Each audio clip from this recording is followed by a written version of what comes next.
Hello, everybody.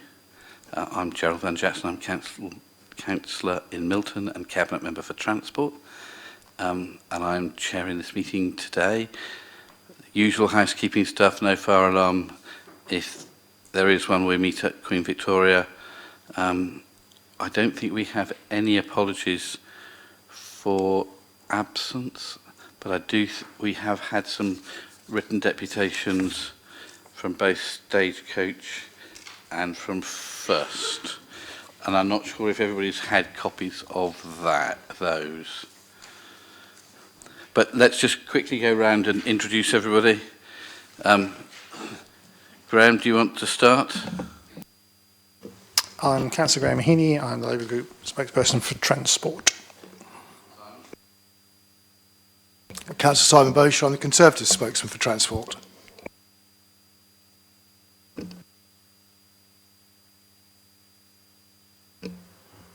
Excellent. I'm Barbara Thomas, Principal Transport Planner for TROs.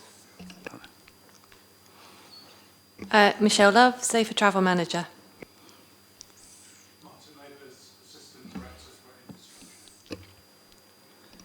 We'll come to you first, Brian. Thank you very much. Brian Madgwick, Councillor for Paulsgrove, Independent Opposition Spokesman. Jason Allen Brown, Senior Project Manager in Infrastructure.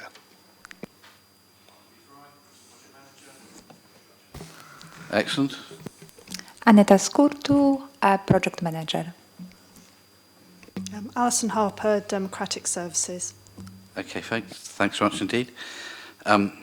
We're here just to do one item only, one proposal in terms of City Centre North, TRO.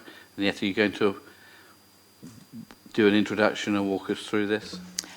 Oh, sorry. Oh, declarations of interest, are there any? Yes? You own Stagecoach. No, it'll be First Bus, I think.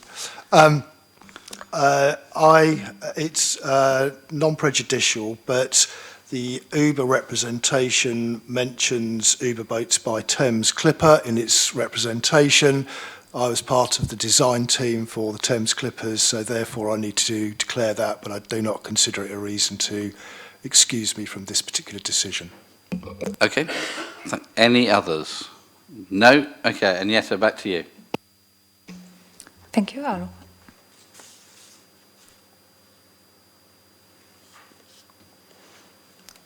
I'm going to present a short slide deck to aid my description of or a summary of the report prepared for this decision meeting. A purpose of this report is to consider representations received during the TRO consultation for the proposed bus gates, one-way streets, speed limits, and waiting and loading restrictions in the city centre north in Portsmouth. The South East Hampshire Rapid Transit Scheme seeks to improve public transport provisions and journey times across the Solent region. This is to achieve consistent bus journey times, which will connect with rail and ferry services to create integrated transport system across the South Hampshire region, as well as improve productivity and connectivity via better walking and cycling provisions across the city. One of the 9 South East Hampshire schemes identified in Portsmouth is City Centre North. This scheme is proposed to create a new bus corridor across Unicorn Road South. This is the bus corridor. To Commercial Road via a new road link between Unicorn Road and Cascades Approach, as highlighted, immediately to the south of St. Agatha's Church, which is positioned in this area. And along Charlotte Street to the city centre shops, starting from the eastern arm.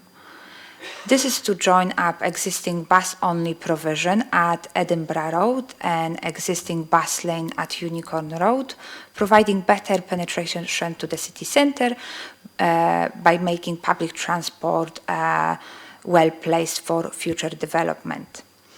In order to better manage traffic flows around the revised Unicorn Gate junction, as we can see on this plan, it is proposed to prohibit vehicles from travelling straight ahead from Unicorn Road, this particular approach, southwards to Unicorn Road southern section at its junction with Market Way on this side.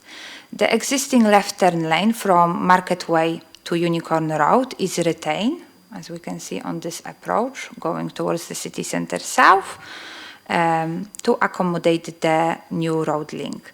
The new road link is proposed to operate as bus gate, open to buses, taxis and cycles only. Traffic using that particular road link will be subject to 20 miles per hour speed.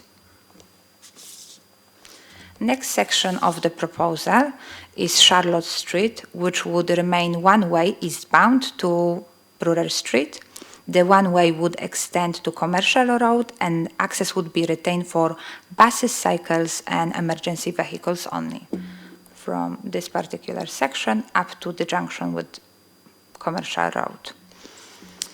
The proposal also includes one-way streets on Eden Street, Toby Street and Brewer Street, as we can see on this area, and then southern section, which is Brewer Street.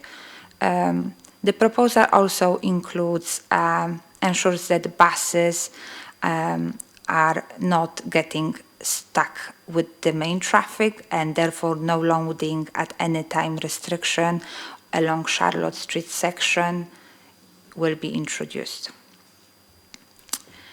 The lay-by opposite to Westmouth junction with Brewer Street will also become a loading only on this section to assist with loading facilities for nearby businesses. Moreover, businesses will be allowed to load at Brewer Street and also they are allowed to load on double yellow lines on Eden Street and Toby Street in the proximity of the works. Moreover, 20 miles per hour speed limit will be introduced along the whole section of Brewer Street, Charlotte Street, Eden Street, Landport View, Payne Street and Toby Street, as well as the section of Commercial Road from the junction of Charlotte Street. Those proposals are aligned with Portsmouth Local Transport Plan 4 and are aiming to enhance public transport provisions within the city.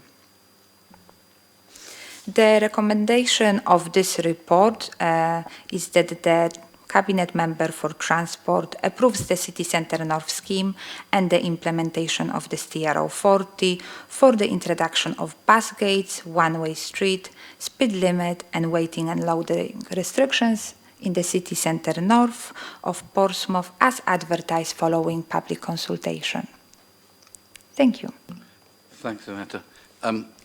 We've got letters from both from Mark Reddy and from Simon Goff from first, but Mark, you're here. Do you want to talk to your deputation?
Thanks, Mark. We've also got a letter from Simon Goff from First South, which, for the record, I think I should read out. And it's to Peter Shelley. Dear Peter, I'm writing to express our strong support for the proposed new City Centre North Bus Priority Scheme in Portsmouth. The proposed City Centre North Bus Priority will give buses a direct link from Unicorn Road to Commercial Road North. This new route will pass Cascade Shopping Centre. This will help enormously increase visibility of buses and help to encourage people to use the bus as their transport mode of choice. At First South, we strongly believe that this bus priority initiative will have numerous positive impacts on the community, the environment and the overall quality of life for residents in Portsmouth. It will provide greater reliability of services and help to alleviate traffic congestion and reduce car pollution.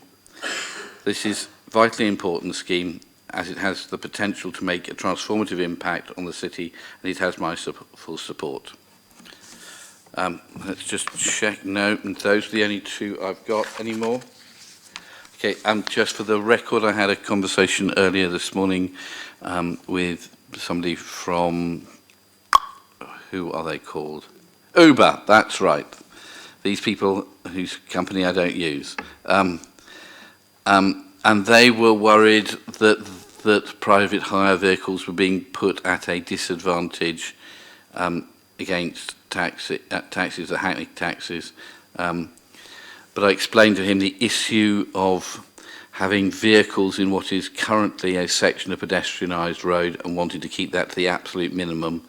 And he was happy if they were excluded as long as all other taxis and private hire vehicles were also excluded as well, which I think is a logical position. Okay, folks, let's see. Colleagues, who would like to have a go and have a chat about this first? Simon? Yeah, thanks, Gerald. Just on the subject of taxis, Uber are private hire. We have private hire taxis. We also have Hackneys, so I tend to look at it from either private hire or Hackneys' point of view. We've done a trial with some bus lanes with regards to private hire, but that is purely a sort of a trial at this moment in time, and obviously this bus lane wouldn't feature. But does that mean that Hackneys would be able to use this bus lane? My understanding is that they would be able to use most of it on Charlotte Street, but not the last bit where it got up to Commercial Road. Is that right? Martin is nodding in a sage-like manner. Yes, so the Hackney taxis can go up the bus lane between the church and the multi-story car park. They can go along part of Charlotte Street. When they get to Landport View, they would have to turn left into Eden Street. That's Hackneys only. So they cannot go all the way along to the far east end, to the north Commercial Road North point, and so between Subway and just to the north of Subway there. So that would be, they'd have to turn left into, I think it's Eden Street that goes up behind the old Argus to... Yes, yeah. So it sort of defeat the object for them, because they'd have to go back on themselves and come all the way back round again by the sound of it. So, okay. Well, if they wanted to come back to that starting point.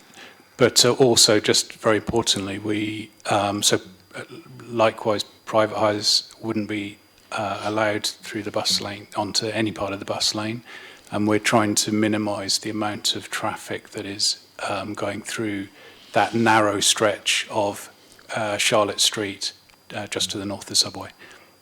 Yeah, I sort of get that. It was just understanding how the Hackneys are, because obviously in Portsmouth they're allowed to use the bus lanes as it stands at this moment in time. The private hires, obviously, as I said, it's a trial, and they're only doing select bus lanes to see that, and that can be a degree of flexibility around that. The other question I have, if I can, is we've got Cascades car park one side and the back of Cascades and all the entrances there as well. And my understanding of it, when we get into the end or the north end of Commercial Road, you're essentially taking the buses through what is a pedestrianised area. I'm looking at it from a point of view that I've seen a figure of 35 bus movements an hour, so that's one every 2 minutes, going along that stretch of Charlotte Street, which actually isn't a very well-used piece of road at this moment in time, and therefore you've got a lot of pedestrians going from that major car park into the back of Cascades. Plus, you've got the same scenario when you get to the top of Commercial Road, where you're going to be putting one bus every 2 minutes at 20 miles an hour in conflict with pedestrians, and I can see which is likely to come off worse in that scenario, particularly if I'm being cynical. You have got a McDonald's restaurant there.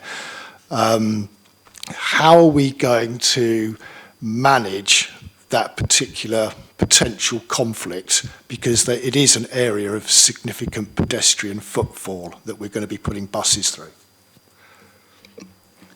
Thank you, Simon. I'm going to hand over to Anita in a second because she's going to tell you about the detail, some of the detail around the design there. But this is about raised tables and crossing points. So there's two parts to your question, I think. One is, you mentioned about the major car park, the NCP car park. People cross Charlotte Street to Cascades itself, and also there is that in the narrow piece of Charlotte Street, just by Subway there, the north of Commercial Road North, introducing buses there to where there's only at the moment pedestrians, very light traffic.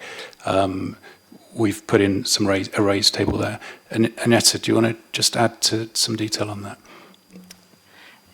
Thank you. Definitely. Through the design process, that element of the northern section, which is currently pedestrianized, and how it will be introduced, converted into a bus gate, has been considered. And for that reason, there are quite few physical infrastructure changes which are going to happen to the area to manage that risk of having buses being introduced through the pedestrianized area.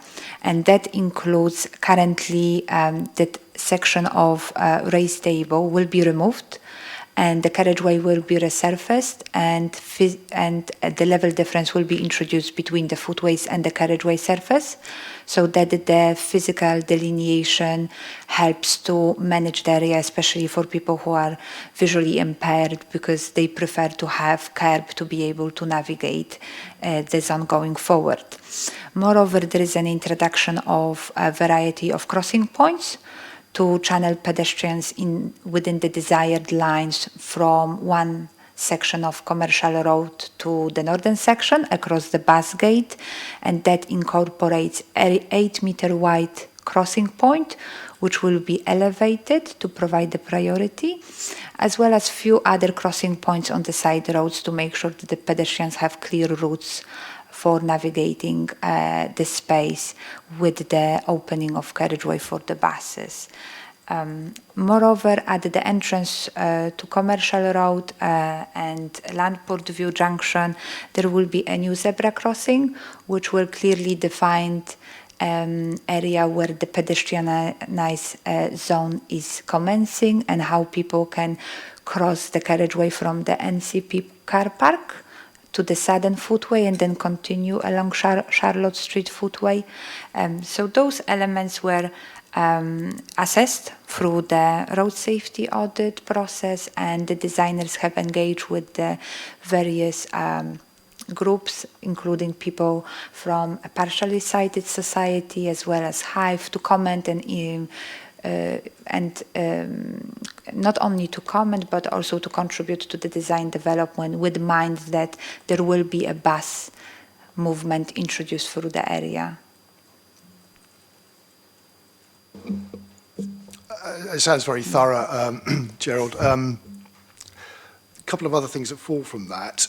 I still come back to the bus every 2 minutes, and we currently have a 20-mile-an-hour limit going in there. Now, I appreciate there's a difference between putting the limit in and what can actually be achieved by the buses, but I would like to think that we've had a look at the speed, because certainly when you get to that junction by Subway, it is essentially a blind point there, and you have pedestrians coming around that particular area there. Bus going at some reasonable speed round there might present itself as a bit of an issue. The other one I have is we have a parking restriction all along that section there. I'll call it by McDonald's for want of a better expression, but which largely tends to get ignored by all the delivery drivers that pick up the McDonald's, and I don't know why anybody wants to have a McDonald's breakfast home delivered, but hey-ho, some do. What are we taking into consideration at that point there? Because quite clearly you're going to have, again, and I come back to the one bus every 2 minutes, coming around that corner to be faced potentially with a variety of mopeds and a variety of other things, either parked there or zipping backwards and forwards in front of them. So, again, a potential for conflict at that point. On the second bit, I think we've been to have a look at up at the top of Commercial Road and what we can do, and I think there's a potential solution there that would work, which would mean that we wouldn't have that conflict. But that's a work in progress we'll come back to. And yes, sir, the first bit. My understanding, Simon, is that we can't have a legal speed limit below 20 miles an hour. It's as low as we're allowed to go. So at the moment, this area is subject to 30 mile per hour speed limit. Going forward, there is a proposal to introduce the minimum speed limit, which can be enforced on UK roads, and that's 20. But what I would like to highlight is also that the nature of the area, but also the geometry of the road, especially at the approach to the subway buildings, will make it very challenging to travel with 20 mile per hour speed limit, because it's a sharp bend, and with the vehicle swept path analysis which we've undertaken during the design process, that speed limit will be much lower than 20 miles per hour. So that risk is mitigated through the nature of the alignment of the road, through the variety of crossings and the signage, which will enhance the fact that it's an entrance to the pedestrianized zone, and therefore the drivers will have to pay attention to and watch the space for other road users using the proposed facilities. Thanks. I appreciate that 20 is the lowest I can do, and I guess really, and I see what we're doing from a design point of view, but I guess my comment was more designed for the benefit of the fact that Mark sat in the room with a point of view of bus drivers not doing 20 mile an hour down that, even though they legally can, because we have the potential conflict with I'm sure the message is heard and understood. Graham, comment? Any thoughts?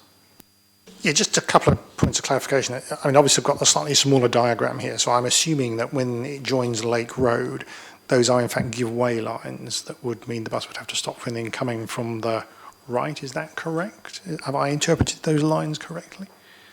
Yes, that's correct. Yeah. What I would like to highlight is that incoming traffic from the right-hand side at that particular give-way line will be taxis only, because with the introduction of this bus priority route, all the buses or majority of the buses will be utilizing that connection traveling northbound. Therefore, the conflict point is kept to the minimum in terms of the number of oncoming vehicles from the right.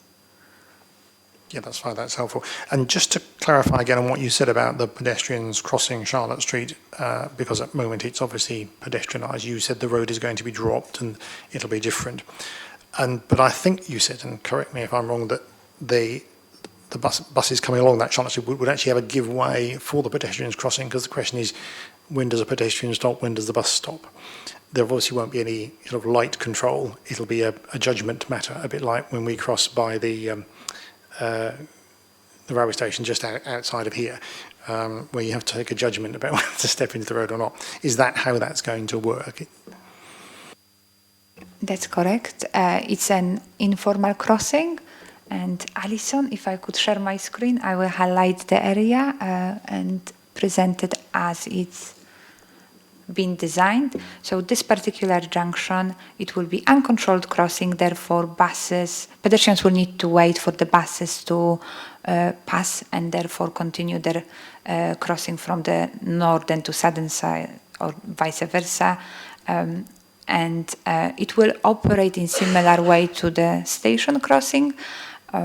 However, we have undertaken the surveys to assess the number of pedestrians and to classify the type of crossing which would be suitable in that particular location. And according to our analysis, as well as knowledge collected through the design stage, that uncontrolled crossing is deemed suitable for the area, as well as the number of people crossing north and south. So hopefully that helps to understand how this arrangement will look. Yeah, that's really helpful, actually, and it sort of corrects what I originally said, because buses won't give way because it's a bus priority route, so the buses get priority. Yes, yeah. So they won't as give way. So that's fine. No, I understand that. That's made it really clear. Thank you. My one here is not quite so clear. So thank you. I did have one other question, if that's okay.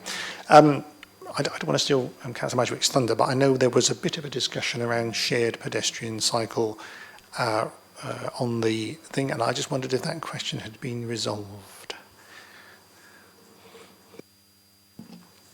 Brian, do you want to ask a question about shared cycle and footways?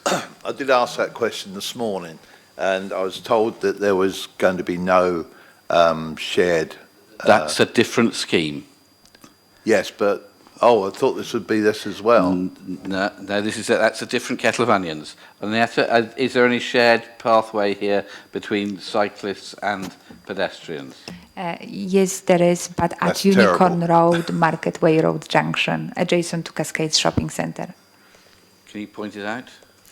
Alison? So the shared pedestrian facilities are proposed between the start of the bus corridor at the northern end, adjacent to the Cascades Wall, and then connecting to the approach to Bishop Crispian Way roundabout on the right-hand side. And Brian, I think the feedback we had is this is an area of very low pedestrian usage. Yes, I presume that there's not enough width there to put a... Yeah. Just don't think they obey the rules, the cyclists. I'm sorry, but I just don't... But that I think is most people's experience, not of all cyclists, but of at least some. Yeah. Yes. Anyway. I'll accept that. Yeah, I wouldn't, but anyway. Okay, Brian, any more from you? Any other thoughts? No, from you? No? Okay. I'm all right with everything. Graham, do you want to come back? No? I'm happy with the scheme. The question's been answered, so that's a problem. Simon, are you happy? Well, it's your decision, Gerald. Yeah, it's not ours, but... you know me, I try to work in a consensual manner. But having said that, I mean, I've been engaging with Martin on this for, I was going to say years, but it seems like years. So I'm comfortable with it because I think this is the precursor of the development in that particular area. So we're getting the road network sorted out before we have the proposed development there. But I hope it will be monitored going forward, but generally I'm in support of it. Okay. Brian, are you happy with this? Good. Well, I think we're all in the same place, in which case it is sensible to say that we are happy. Sorry? But no, so we all seem to be in the same place, so therefore it seems the right decision to say yes to the TRO as advertised and published. Okay, folks? I think that's it. Thank you very much indeed, everybody, for your time. And that means the meeting is now finished.